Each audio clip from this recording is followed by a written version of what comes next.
Hare Krishna. Um, Welcome to our Bhagavad Gita readings.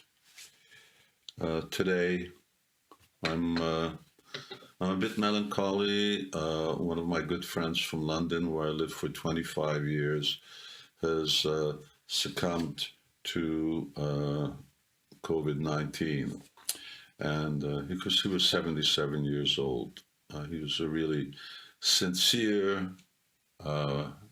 practitioner, bhakta of Bhakti Yoga. Everyone, please take care of yourselves. We're in a difficult time. And so I'm going to continue, and I'm going to read both the Bhagavad Gita, read the verse following the one that we read the last time, which is from the second chapter. We read verse 56. Now I want to read verse 57.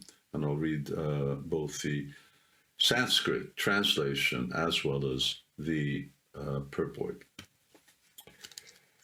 And that purport is by my spiritual master, my guru, A.C. Bhaktivedanta Swami Prabhupada. So here's the Sanskrit. Yasarvat rana bishnehas tat prapya shubha shubham nabi nandati nadveshti tasya pragya pratishtita. And the translation goes as follows. In the material world, one who is unaffected by whatever good or evil he may obtain, neither praising it nor despising it, is firmly fixed in perfect knowledge. Purport. There's always some upheaval in the material world, which may be good or evil. One who is not agitated by such material upheavals, who is unaffected by good and evil, is to be understood, to be fixed in Krishna consciousness.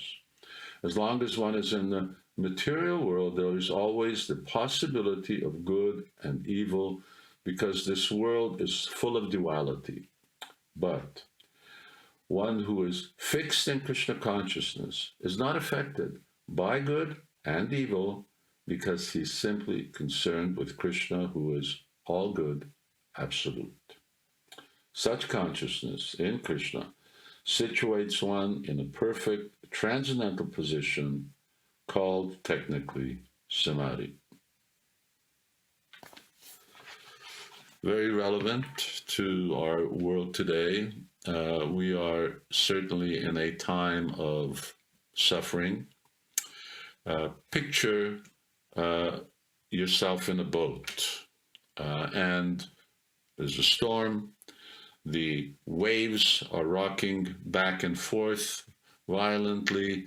The wind is blowing, but you're anchored. You're anchored to the ground. So despite the fact that it may be extremely distressing, you may be unaccustomed to storms on the high sea and therefore get seasick, but you're safe, because that boat is anchored. It's not going to go anywhere. You're not going to crash on the rocks. So this is what the world is also like. There's always some storm. And that storm is, of course, when we take storm, we think, well, something is bad. And then on the other side, there's something that's good. And we always try to avoid the bad and somehow or another increase the good. But wherever there's good, there's also going to come bad. I think everyone has enough experience of that. If you've lived in this world for any length of time, no one has a free flow. There is distress. And COVID-19 is bringing a lot of distress to people's homes. And we're meant to react because we're human beings.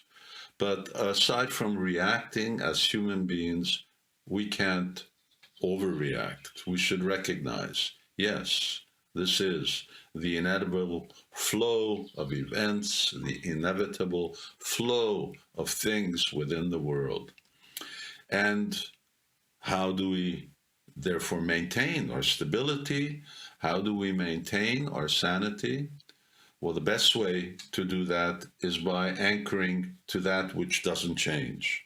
And when you're anchored to the Supreme, then absolutely nothing changes. These external things may be taking place, but our internal connection keeps us both safe, secure, and confident in our direction in life. And we realize that even if we're faced with possibility of death, and of course, ultimately, everyone is faced with a possibility of death. At that time, everything that we've acquired and whoever we've known is over. But things don't cease. Why? Because we're connected to the Supreme, and we're connected to transcendental knowledge that we are also a part of that Supreme, a spiritual part.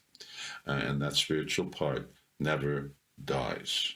And it is indifferent or independent of all of these waves of the world that are going on, the good ones or the bad ones. And that's called samadhi. It doesn't happen overnight. It's something that we need to practice.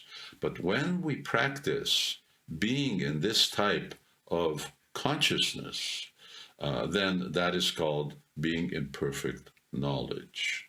In Sanskrit, tasya pragya pratishtita, a person who's really fixed in knowledge. And Bhagavad Gita is meant to give us the knowledge by we can deal with all of the reversals and all of the apparent happinesses of the world that we're in. Not being too elated and not being too distressed. So if you have a Bhagavad Gita, study that Bhagavad Gita, you will find that it is a source of unlimited knowledge and unlimited security and support. Hare Krishna.